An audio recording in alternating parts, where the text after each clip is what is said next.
So I was a professional football player for 13 years.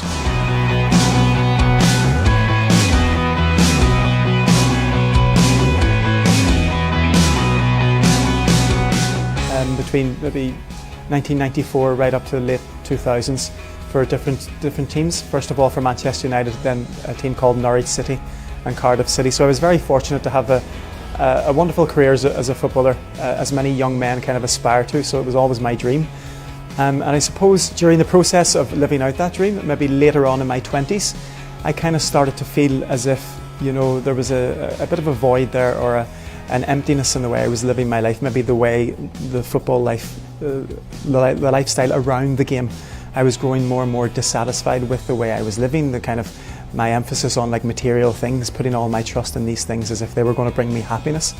And yet I still loved the game. I loved playing every day and I loved playing football. But I kind of grew maybe more dissatisfied with the lifestyle and started to ask some deeper questions.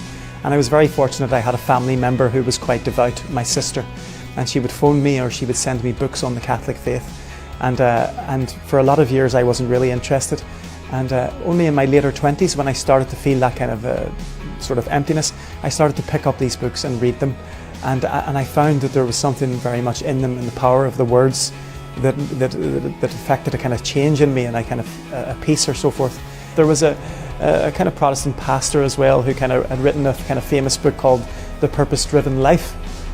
And at this stage, you know, I just picked it up, and it had a very simple message. It was, you know, that irrespective of what you do in life, your job or your occupation, that ultimately, at the most fundamental level, God has created you for a purpose, and your identity is not to be sought only in what you do. It's who you are.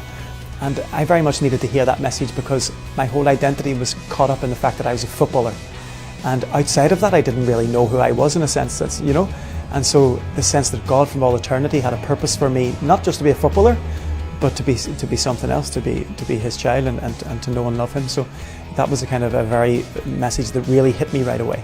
And then later I obviously fell in love with my faith once again, reading lots of the church fathers and lots of the lives of the saints and things like that. I kind of couldn't stop reading all these different things. And so I went with that and I kind of explored the faith a little bit more.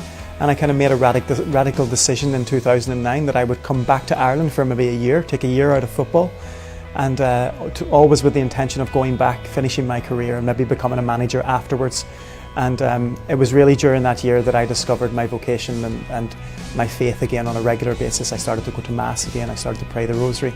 I joined a group called the Legion of Mary in Ireland. And really there my faith became central again. And it really, once that became such a focal point in my everyday life, I really couldn't go back to football the way I had before.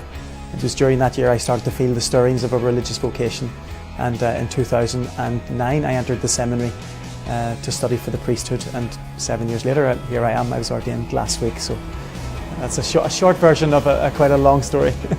You know, the football world and watching football games and follow your team can make you very passionate, and it appeals to the senses. You know, you're in a crowd, you get a sense of camaraderie with people who support the same team. So on the sense level, you get very passionate. But the faith is often very different, and that's why it's maybe difficult for people. The faith needs us to be silent, to be people of prayer.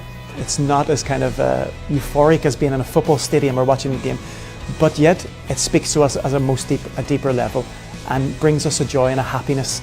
That it's not just an hour and a half on a Saturday afternoon supporting your team with that high that it can give you, and then often the low because they've lost or whatever, you know, which is obviously not good if you're bringing that home to your family life and all those different kind of things. But you know, soccer's a gift. It's a great gift. It's how we use these things. It's how we order them properly.